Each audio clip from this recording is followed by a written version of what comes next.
Well, it's early September and we've got some grapes that are ready.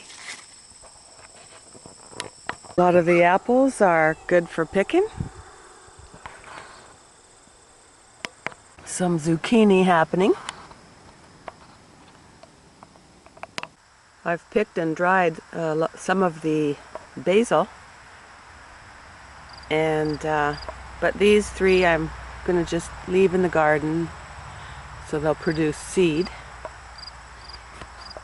Looks like we have a few little cucumbers growing on these cucumber plants that I planted earlier this year, actually late in the season. But the sunflowers are really, even the three of them, two of them especially, are quite big and haven't flowered yet. I'll be picking and drying this parsley patch and saving some of the plants for seed next year. Here are the romaine lettuce. I'm hoping there's a long enough season for them to produce mature seed. I've been eating these Swiss chard, and the tomatoes seem to be ripening fairly well. Looks like our barrel got blown over by the storm yesterday. So I picked some of these tomatoes just to eat, and when the majority of them are red, when the bulk of them are red, I will be canning them. There's still broccoli happening. I've found it difficult to save seed for the broccoli. It should come in the first year, and these flowers should turn to seed. But often I've found with the few that I have, the seed isn't viable or very viable. I've picked a few of the green peppers. I'll have to leave at least one or two on for seed for next year. My kale's doing pretty good. It's ready almost. I'll be picking some soon to make kale chips. They're delicious. The Brussels sprouts are not producing very well. I'll give it some time. Take some time with that.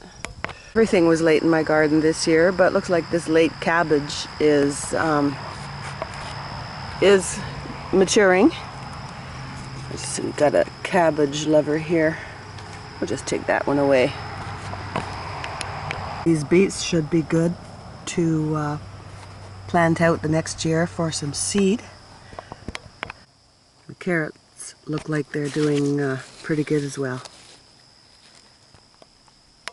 I'll have to weed these onions again, and at a certain point when they start to fall over themselves, it's a good idea to just bend the stem over. That'll put more energy toward the bulb.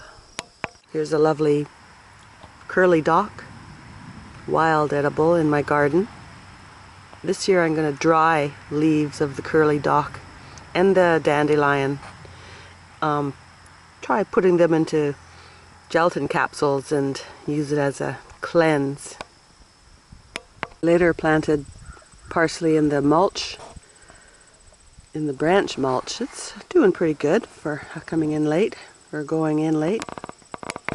And again, here's some beautiful lamb's quarters to eat in a salad or cook it like spinach. And I'll be drying as much as I can of this because it's great in soups and stews. Really fallen behind weeding these smaller onions that I planted from seed in March.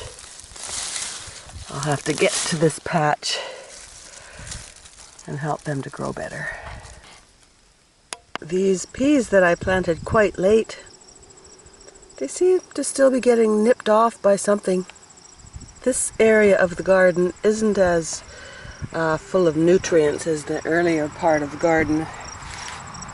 I'll be feeding it with the compost and some manure, and probably about 2 or 3 times during the season It's good to put some manure or compost, feed it around the plants that need the high nutrition, like these green peppers. Tomatoes don't need much. Cabbages and broccoli, etc. The kale also needs a lot, and onions like a lot of nutrition. I'll still I'll feed these peas to see if they can do any better before the growing season is out. We're getting some beans. I planted some dried kind of beans like pinto beans and kidney beans and another kind of dried brown bean. We'll see how they do this year.